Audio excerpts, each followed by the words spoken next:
is going on, everybody, and welcome back to Manifest. I am your girl, Jory. You saw me yesterday for the kickoff, and we kicked it off great. Started with a good kickoff, okay? Because Manifest always has to start popping, lit, and we love it, right? Okay, but we are on day 2 of Manifest. I'm so excited to be here. Hey, everybody that's in the Twitch chat, everybody that's even just watching from their phones, their home, from work, the car, anywhere you're watching from. Thank you for being here tonight. Thank you for joining Manifest. It is one of the most lit student empowered festivals that I've ever been a part of, if you ask me, honestly. But yes, I am your girl, Jory. I hope everybody's doing good. Everybody in the Twitch chat, say hey to each other. Get to know each other. That's right. We're here all night long. Not all night, but like all night. But we're here and you guys get to know each other, chat it up, get engaged. Okay, that's the key to Twitch, is to get and stay engaged, right? All right, okay. All right, guys. So we're gonna move on to this manifest prompt of the day. So we have these manifest prompts every day for the manifest week. So in the manifest prompt today, of course, you'll get to win a PR box. Yes, we've been hyping these PR boxes up all since the web series started. So it is very important for y'all to win these PR boxes because they're the best boxes in the world, honestly. So win a PR box. Make sure you check out the Manifest website every day to see how you can win one. Okay, definitely. So make sure you're checking out that website, right? And today we share with you our favorite Manifest memory. So today, to win a PR box, you share with us your favorite Manifest memory using hashtag 20 years of Manifest, okay? And that is how you get your chance to win. So I hope you guys were in there today showing us your favorite memories. 20 years of Manifest, because we are celebrating 20 great years of this festival, okay? And make sure you stay tuned to the end to see who the winner is for tonight's PR box. Yesterday, it was Manifest. Now today, we got Show Your Favorite Manifest. So we're moving right along. Definitely, okay? So there's still time to win a Manifest PR box. You got all week to win one. But tonight, our show will be provided by the English and Creative Writing Department. They'll be sharing with us, and we'll be hearing samplers of brief readings in poetry, fiction, and nonfiction writing, and read by BANFA MFA graduating students in the Department of English and Creative Writing. So make sure you follow the English and Creative Writing Department on their social media at ECW Columbia Shy. Again, that is ECW Columbia Shy. So I'm excited to see. I love poetry. I love nonfiction stories. I love all of that. So I am super excited to see what the English and Creative Writing Department has been up to. So let's get into it.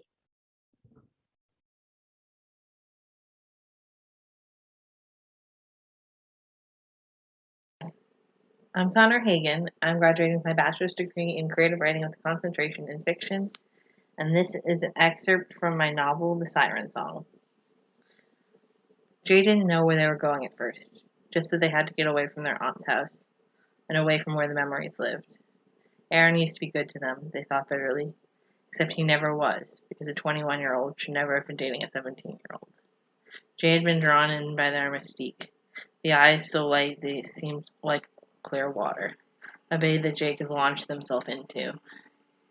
Aaron's smile tasted sweet like a pastry chef sampling too many creations. God, that Jay had ever kissed him. Aaron had been good until he wasn't. Soft love and an arm around Jay's waist. Till Jay had stopped putting up with the bullshit on the other end. But Aaron's message was clear, and he had said as much. Stop pretending to be something you're not. This is right before he dug a fist into Jay's side. The words now echoed over and over in Jay's head. But how could they do that when Aaron had stripped them of any sense of knowing? How could they possibly be anything other than lost? It was April in Shelbrook County. Jay was almost the age Aaron had been when they were together. Jay had yet to hit someone who trusted them completely. That didn't matter to Jay's Aunt Brienne, who had introduced the two, who thought they could talk about all that indie music stuff. No one loved Jay, not really. The people who Jay thought did had only pretended to get what they all wanted. Their body had already decided what the best course of action was before their brain had. They turned onto Droth Road. They walked despite the fog in their head, despite the dreamy quick pace of their feet. Jay was light, airy, empty. Remembering a promise to Tobias and Corey, they posted the signal words and threw a closing statement online. even though it would probably make no difference. No one would want to rescue what Aaron had referred to as a homebrewed freak. It was true, not even their family loved them, picking apart Jay's every action until the eventual day they were outed and moved in with Aaron. They would never be considered beautiful again. Jay would never be anything more than Aaron's physical and verbal punching bag. Whoever they were supposed to be was buried in some deep, dark labyrinth inside of them, something they could never fully navigate. All they were now was someone who belonged at the bottom of a river.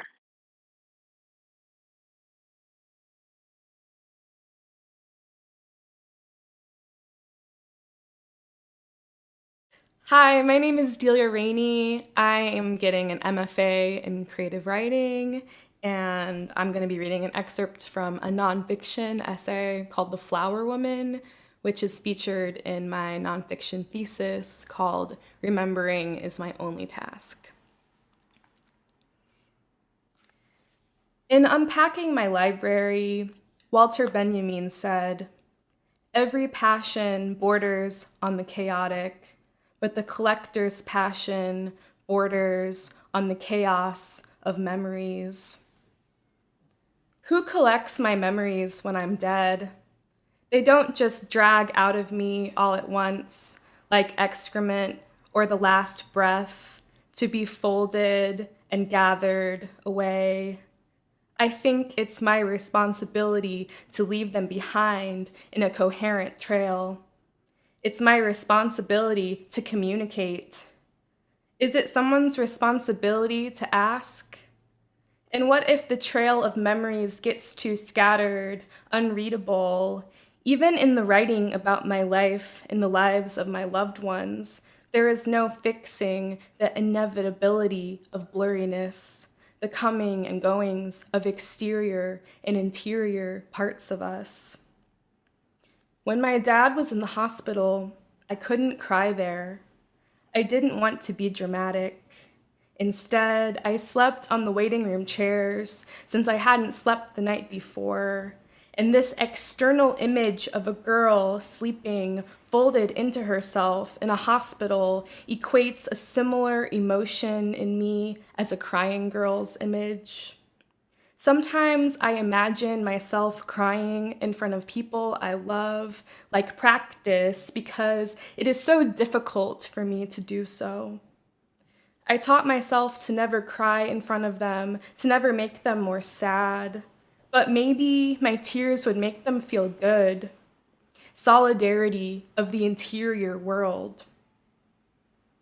A decade after first opening The Flower Woman in my parents' dining room in St. Louis, I would unfold the scanned page my Uncle Norman mailed to me of the original 1946 newspaper article on my dining room table in Chicago. I knew I'd read the words of the article before, transcribed in my Uncle Norman's book as the first chapter, Chapter 1, Bela Yitta, The Flower Woman.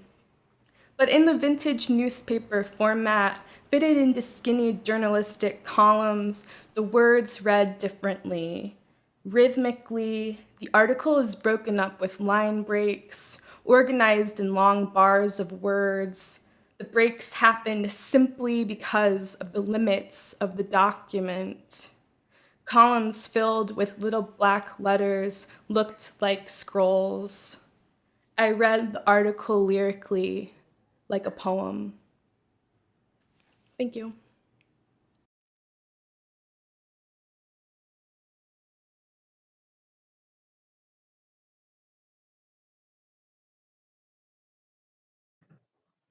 Hello, my name is Itohan Osagbovo, and I will be reading two poems.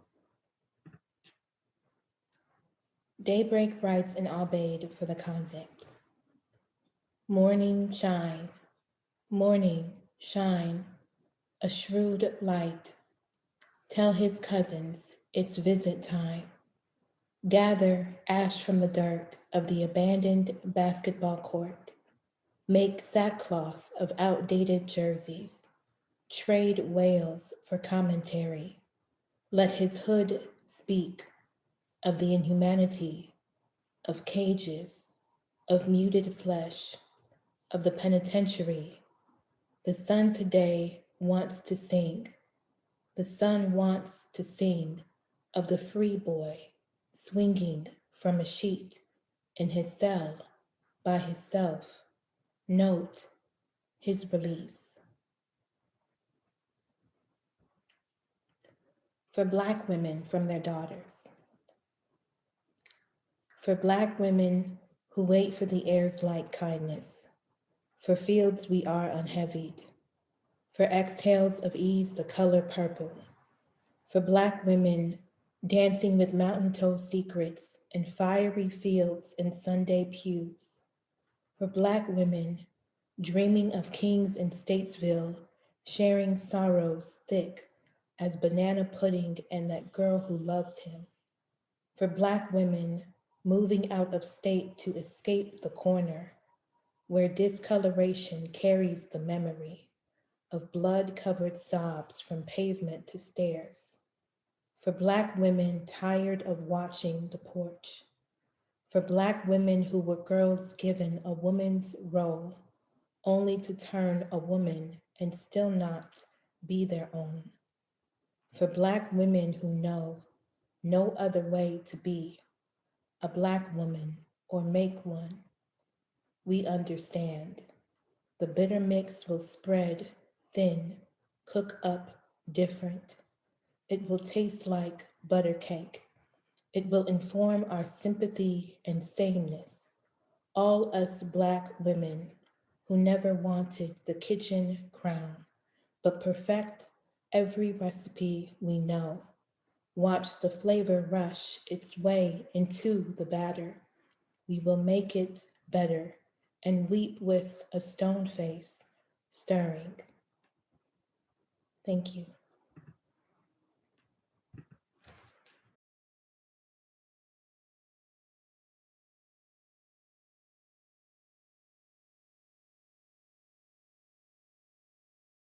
My name is Juliana Ravelli de Oliveira.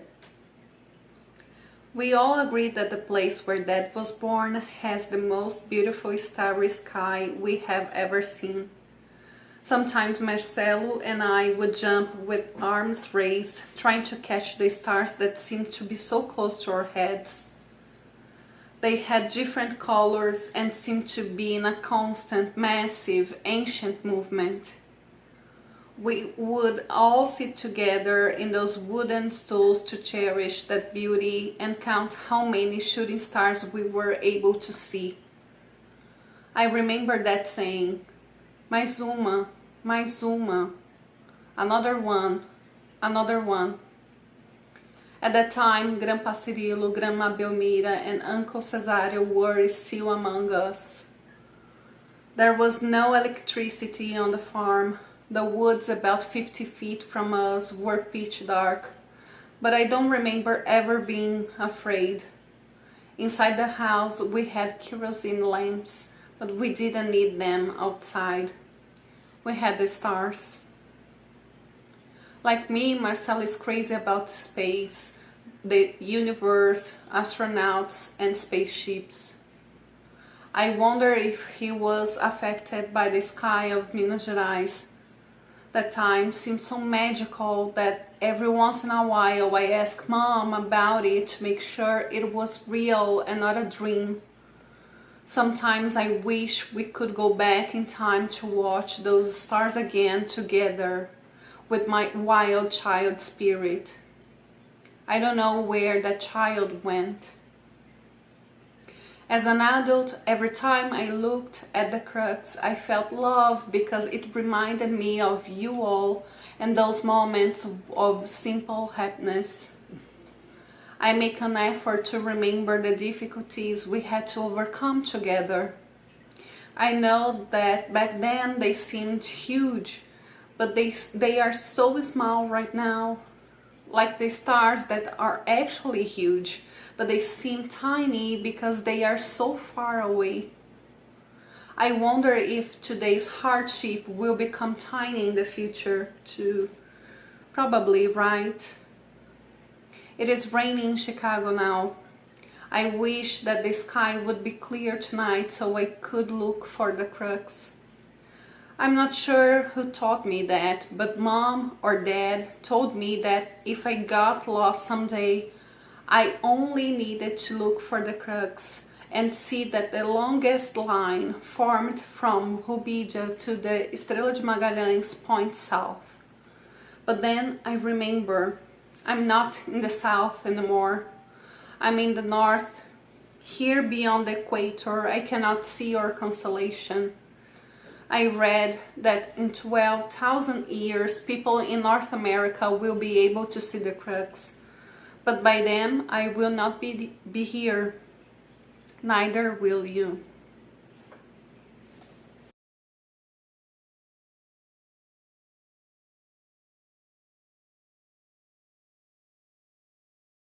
Hi, my name is Nia Tipton, and I'm receiving a Bachelor's of Arts degree in creative writing with a concentration in fiction. And the genre of my reading today is fiction.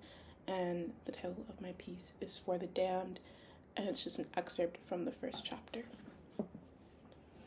1, 2, he's coming for you, she murmurs, hair falling into her face as she rocks back and forth. 3, 4, lock your door. Her voice is lower than a whisper. It's a sigh leaving her mouth and taking form. Her hands cover her ears as the snapping twigs get closer. Come on, sweetheart, he says, and he sounds heartbroken. Why are you hiding from me?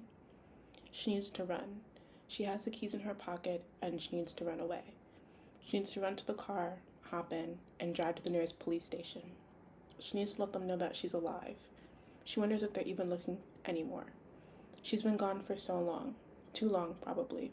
1.5 years is a long time. He walks away from the shrub she's crouching behind. Her eyes dart to the side, where the truck is parked. She swallows. Her eyes return to him, watching as he walks towards a line of bare trees.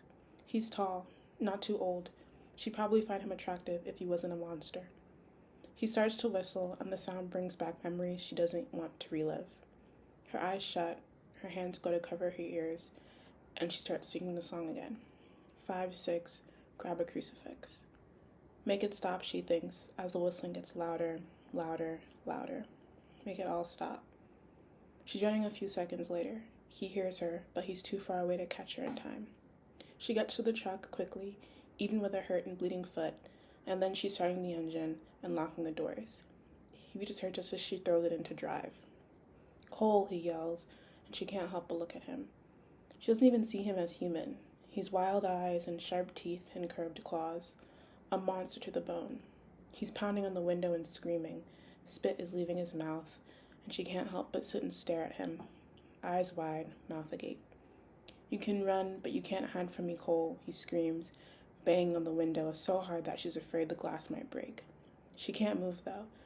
She can only sit in the driver's seat, one hand on the steering wheel, her foot on the brake. She's not moving. She's stagnant. She doesn't know why she's not moving. She just stares at him, and then he pulls the gun out.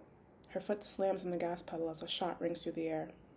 It shatters the window pane, but misses her, lodging itself in the roof of the truck. Tears are making it hard for her to see, but she pulls a sharp right at where the driver reaches the road.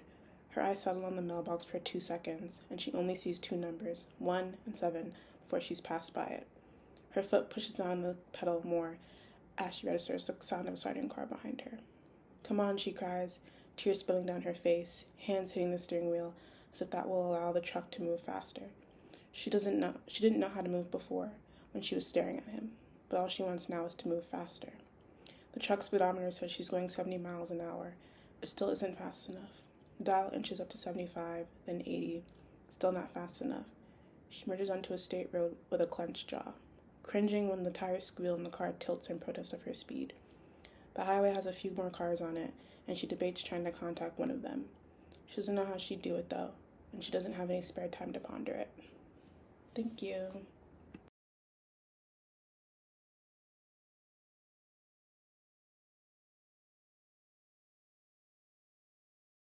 Hi, my name is Nina Moldowski. I'm graduating with a degree in creative writing fiction, and this is an excerpt from my thesis novel, Cupcakes for Supervillains. I was 7 years old the first time I did something horrible. We were on a snorkel tour boat in Hawaii, which seemed to be more floating bar with a pretty view than expedition in marine sports. My legs were tucked on the white plastic cushions, and I leaned anxiously against the railing, watching a rocky coast drift by. "Bethany, look!" I pointed across the waves with my wiry little arm. "A house!" "Yeah," she smiled, and the sun glinted in her pearly teeth. A few curls flitted in her face, all wispy and dry, while the rest of her hair dripped in a sopping wet bun atop her head. I grinned because she was grinning, and she looked all angelic in the silky, faded blouse tied at her waist, even while it puffed out like pillows in the wind. "Who do you think lives there, Cherry?" Bethany nodded out the house, which was a 2-story tower of modern architecture, all slants and angles and windows big as movie screens. "People live in Hawaii?" My eyes grew wide. She laughed. "Of course they do." I turned to the house and tried to imagine its resident. I pictured a woman with short orange hair and boots as tall as her knees. She'd hang big maps on the walls and stand wide with her hands on her hips and the confidence of an aviator. The sun would set out her movie screen windows, and she'd squint as the horizon simmered, a little smirk on her lips saying, "I'll conquer you tomorrow." On reflection, she might have been Amelia Earhart. I was really into Amelia Earhart. I looked back to Beth, bubbling to tell her about my imaginary woman, but she was staring down at her old flip phone with a gentle smile. "What's on your phone?" I asked. "Nothing," she blushed, which meant Walker was on her phone. He'd been on her phone all vacation, so she kept staring at it, missing the sunsets and the dolphins and the palm trees. I'd say, "Beth," and she'd say, "What?" And I'd say, "Look," and she'd say, "Hold on." Then my little fingers would slip off her thumb, and she'd raise it to text. Her phone blinked, and she shook her head, giggling softly under her breath. "Can't believe I have signal." Beth was 16. She'd never had a boyfriend before. Not that I'd noticed. I looked out over the railing, but the house was gone. Then, maybe shadows and the peaks of waves suddenly looked a bit like shark fins. Maybe the smells filled my nostrils, and I was overcome by the stinging scent of fishy sea salt and bitter, rotting fruit. Gross, I thought. Something's rotting. Though, now I realize it was probably just the aroma of sloshing booze.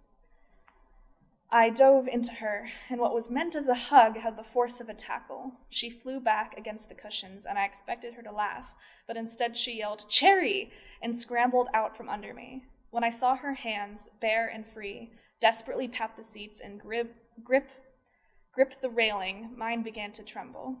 She stared down at the waves, slapping the side of the boat, and when her eyes dropped, my heart broke.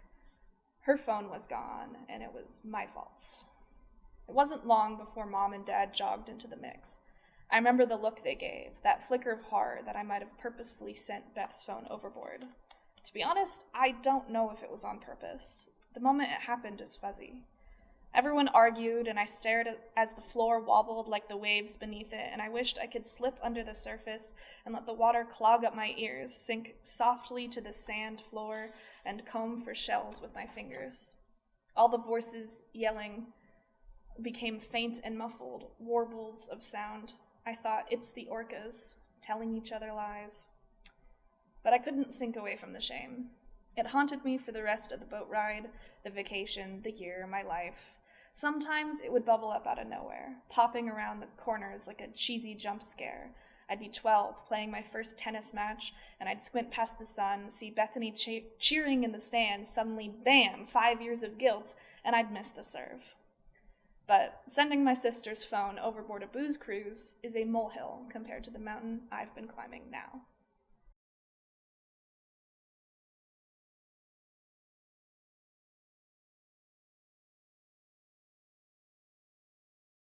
Hi, I'm Nisha Bolsey. I'm in the poetry program, and I'm going to read a few poems. First one is called Leavings. When the rivers run black, we learn to bathe in the rain again. It tastes like the salt left over when memory recedes. At the end of the street, another tree becomes ash. Come night, we will rise to scatter the remains onto the sand, because the waters couldn't hold anymore. This is an elegy for what couldn't be undone, a sky that sags heavy, hand over our mouths that forced us to breathe with eyes, fingertips, every part we have left. When we finally learned how to survive, we didn't forget how to destroy. On our backs, we carry them, all of them, a planet of beings already cleaved from this star. Next poem is called Eating Animals. The neighbor's dog eats chickens whole out in the courtyard, sometimes even a slab of beef. Beef, a word that means cow for eating. I have to buy things for Em to bite so she won't think so much about meat. I used to believe that chickens, animal, were different from chicken, food, a word with unrelated meanings like bark or bat or desert. Once I saw a chicken accidentally step on one of her eggs and scream, the skinny red foot dripping in runny yolk. She smelled death. Em is most relaxed when chewing or ripping something apart. We live together in a building on an avenue in a city humans built. I take her to the corner and around the block. I show her where to sleep. I open and shut doors to keep her in or out. At night, she settles on each corner of the bed, resting on my legs, on my chest, at my feet. You're her whole world, someone said to me when I first brought her home. I grimaced, swallowed hard to get the taste of it out of my mouth. Thank you.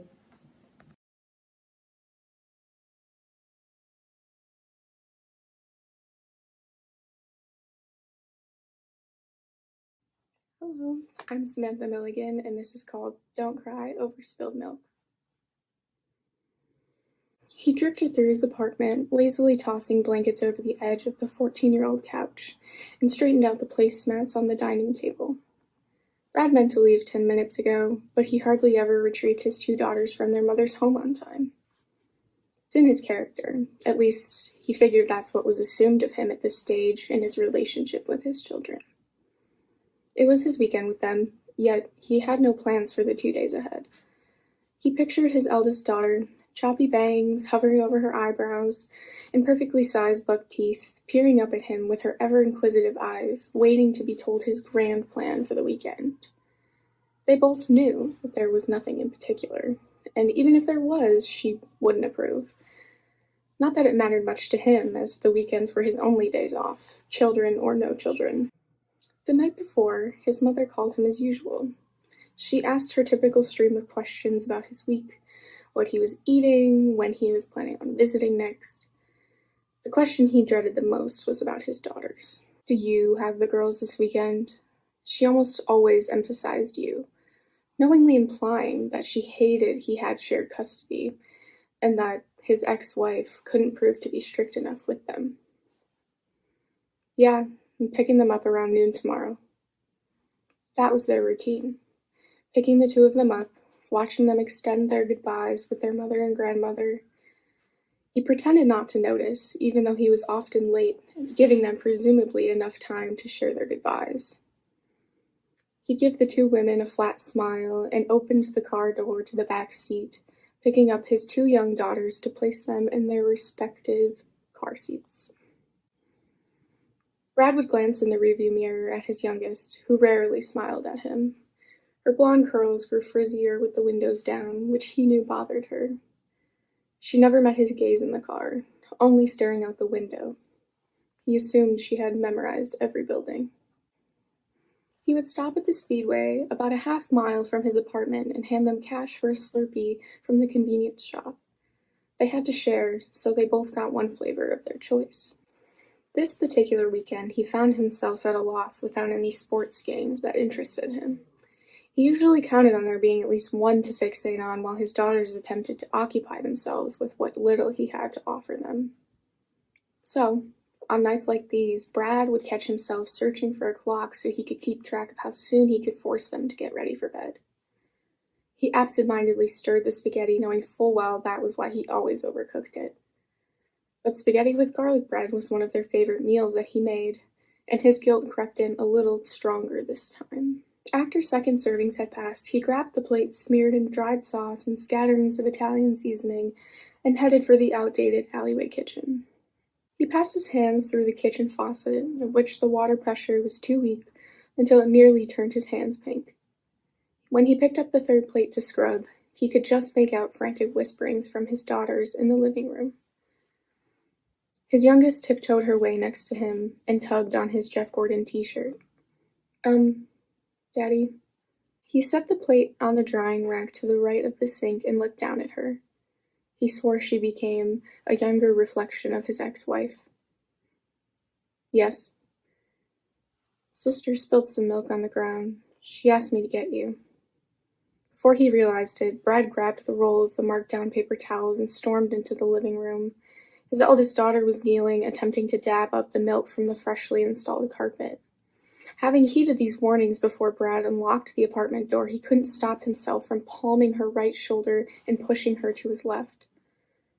She emitted a pained yelp, crashing onto her left shoulder, ankles twisting underneath her.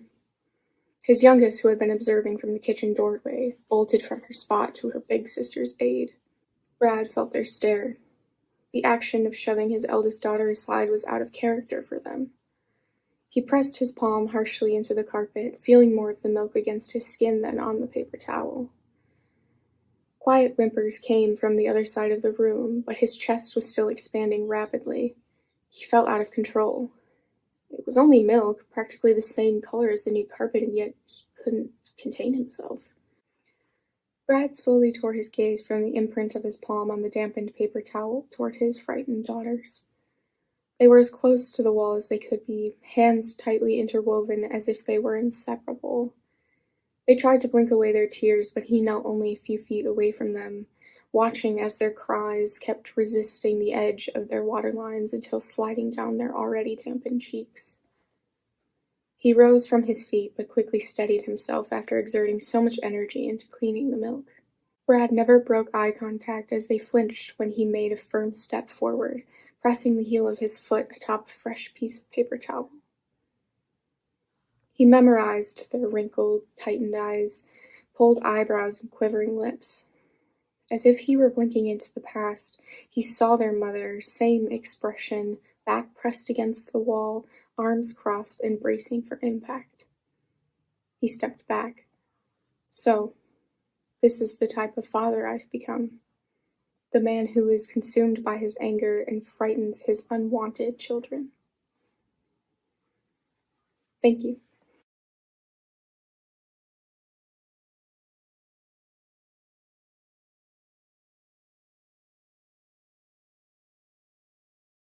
Hello, my name is Sean Swager.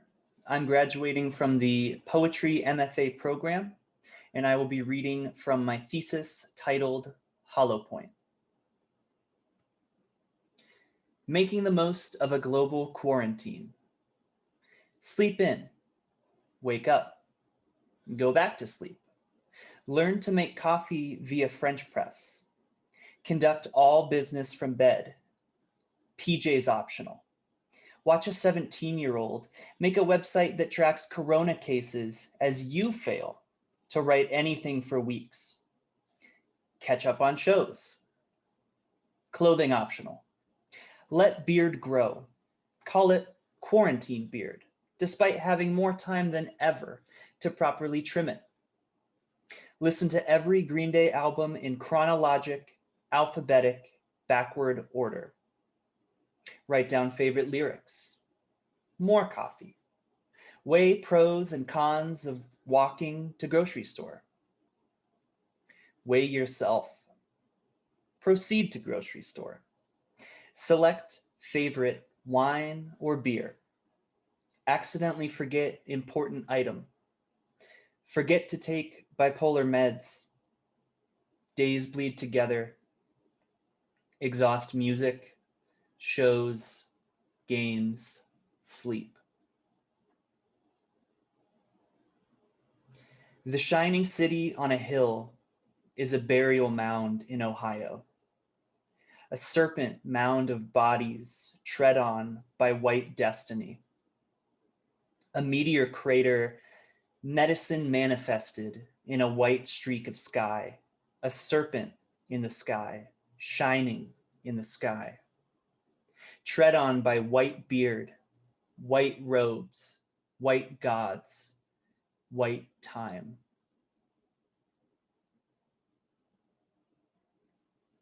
Hollow Point. There's an echo in the empty halls of Congress. Podiums are unmanned, or might as well be, until the departure of America's very stable genius, very manly, so manly, no mask is needed, lest we look like snowflakes, lest our lungs have snowflake-shaped X-rays, endless X-rays, boundless damage from codependent liars, codependent authors of this great American carnage, American congressional oversight, overgrown tombstones, grown-up questions from grown-up kids without parents. Your parents. Your Zoom sessions with God. If only he was unmuted, unfazed, ungod, unjust another breath, so I can hear your voice echo in the halls of Congress. Rapturous Congress. Thank you.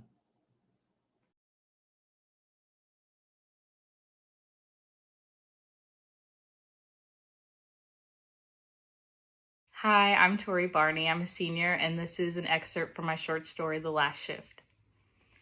The next, and one of our least, is our other waiter, Eric. Now, there's nothing too wrong with Eric. He's a great worker, gets his shit done, but at the same time, everything was wrong with Eric. He's your basic wannabe frat boy, the kind of guy that wears khaki shorts in negative-degree winters, the kind of guy that still talks about whatever sport he was semi-okay at in high school. It's lacrosse, in case you were wondering. The kind of guy that still feels the need to show off every single one of his Fortnite wins in order to proclaim his masculinity to others. The first time I met the guy was when I caught him stealing tips from one of my tables. I marched right over to him, and this is how the conversation went down. "Oh, hey, you must be that new girl, yeah, Lacey?" He licked his thin, colorless lips while looking me up and down, as if I wasn't just standing there. "And you must be the one that steals everyone's tips, yeah, shithead?" "Only the cute ones." He winks, and I feel myself about to vomit. "All right, we'll hand them over." I motion with my hands for him to cough up the couple of dollars. "Only if you hang out with me on Saturday." As much as I would love that, I actually have a girlfriend. "Oh, that's perfect for me, actually. I'll come hang out with you both, then return the money." He shoves the bills deep into his pockets. Right. I look around for customers before kneeing him in the stomach. He falls over much faster and much more dramatically than I would have presumed.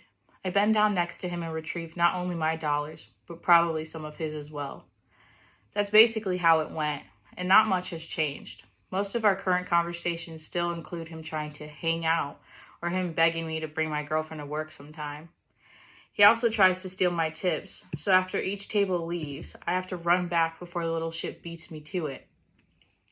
But now we're definitely on to the last and most least of them all, my manager, Big Chris. Everyone always wants to know why Big. Sure, it was kind of a weight thing. He looked like the blueberry girl in the Willy Wonka factory, but that wasn't exactly why we called him that. It was probably because he was the man in charge, and while he was supposed to be helping us through the night, he did a big nothing. Before I get into it, before I talk about the countless scenarios and stories about him, I would like you to imagine every single bad boss or manager you have had to deal with. And now I would like you to imagine all of those people into one. That is who Big Chris is. He's the type of manager to sit in his office watching Netflix, which is bullshit because we're all busting our butts to get everything done, and he has the audacity to occupy himself with nothing. At the same time, though, he does come out to help, but all it really is him yelling and complaining to us about stuff we're already working on. He ruins our whole system by bossing around with stuff he's too lazy to do himself.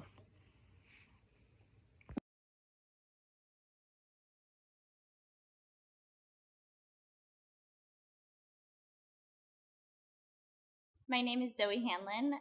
I'm graduating with a BA in creative writing, concentration in fiction, and this is an excerpt from a novel that I'm currently working on. Working title is I'm Sorry. Despite the heat of the summer blossoming in the early June air, the stones on the front steps were cold under Alicia's bare feet. Her arms were left bare too, t-shirt ending just not long after her shoulders. It was an old one of her dad's, one of the few comforts she had left. Night had long since fallen over the little town, yet she could still felt the need to keep her arms close, as though the darkness itself had prying eyes. She laid herself down on the front lawn and stared up at the expanse of stars above her. She could feel the moisture from the grass seeping through her sweatpants and thin shirt, but the sensation was dull in her mind. She searched the sky looking for something she didn't quite know how to find. Look there, little bird. Do you see it? See what, Daddy? Orion. There, see? Those 3 stars are his belt. And that triangle there is shoulders. I see it. What are those for, Daddy? That's his bow. What does he need a bow for up there? He used it when he lived down here. Then how did he get up there? He was the best hunter in the whole world, but he boasted too much. So a little scorpion stung him and killed him. Gods took pity on him, so they put him up among the stars. And they put the scorpion on the other side of the sky, so they wouldn't be able to hurt each other ever again. Oh, where's the scorpion? We can't see him now. I'll show you when the seasons change. Alicia? She shot upright, violently startled to the present by the sound of her own name. Her eyes searched the darkness, looking for a body the voice belonged to, wondering for a fleeting second if it too had been a memory of, like her dad's hand on hers. She bit her lips so hard she tasted blood, trying to hold back the impulse to call for him. It was Jacob Rooney who stood on the sidewalk before her. I'm sorry. He held up his hands as if to prove his innocence. I didn't mean to scare you. Just wasn't sure if you were okay. I'm fine, Alicia said a little too quickly. Stars, she pointed up by way of explaining in the vaguest sense. Ah, would you mind if I joined you? No, Alicia said, surprising even herself. She patted the grass beside her. As Jacob sat down, she pulled her arms across her chest as if she wanted to curl into herself and disappear. Do you know how to find them? Jacob asked. Constellations, I mean. 1, Alicia said. Show me. You can't see the stars where I'm from. The stars might be the only thing I like about this little town, Alicia said, eyes on the lights dancing up in the sky, not the boy beside her. Show me, Jacob said again. Alicia shook her head. I can't. What do you mean? I can't, Alicia repeated, daring to look at the dim silhouette of his face. I don't understand. They change, Alicia started. Well, they don't change. They move. Not the stars. The earth moves. The stars just look like they move. To us. She sighed in a mix of frustration and embarrassment, before shifting just slightly to better face him. You see different constellations depending on the time of year and which hemisphere you're in. But because of the way the Earth's tilted, I don't really know the science. What we can see is different. Oh. The one I know. The one you can only see it here in, like, fall and winter. There's sort of 2 skies, 2 options, but they rotate slowly across our field of vision, so sometimes you get little hints of both. But it's the middle of the summer right now. So unless we both hopped on a plane to Australia or something, I don't have anything I can show you. I never knew any of that. In all his life, it never occurred to Jacob to look up. The sky in New York was so destroyed with light pollution that it seemed to glow a coppery orange in the darkness, reflecting the light of people back down, dividing them from the world above. It was even more of a cage than he had already believed. Where did you learn all that? My dad, Alicia said, looking away from him and back up at the stars. He taught me to find Orion, but he never got the chance to show me more. She found herself continuing, even though she didn't think she wanted to. There's a scorpion, Orion's opposite, if you will. We should be able to see him now. My dad, he promised me he'd show me, but he never got to. I'm sorry, Jacob said, not knowing what else to say. What else was there to say? I'm sorry. Alicia opened and closed her mouth, but like she wanted the words to come out, but they didn't. She wished there were words to say after I'm sorry. At first, right after it happened, they would always add, for your loss at the end. Then she could say thank you. She could say thank you and people would nod and offer a small awkward touch of some kind for her to shy away from. And then they would leave her to her grief and her feelings as though they had done something right, that they had helped her. And she would forget the interaction in a few days' time, at most. Then, somewhere after the novelty of it all wore off, it became a figment of the past to everyone else. Something that happened so long ago, it couldn't possibly still be a raw, open wound. I'm sorry for your loss morphed into simply, I'm sorry. She never knew what the right response to that was. Thank you was too formal, too dark, too serious for something said simply because it was what societal norms dictate should be done. In response to I'm sorry, the response she'd always learned, was it's okay. Don't leave the guilt on the other person. Say okay when they apologize. It's okay, takes the pain and the guilt off the other person. makes them think they've done the good thing. A smaller good thing, but a good thing nonetheless. But it's not okay. It would never be okay. Their deaths would never be okay. And she could never bring herself to say it's okay. She could never say those words, so now, like every other time, she simply said nothing at all.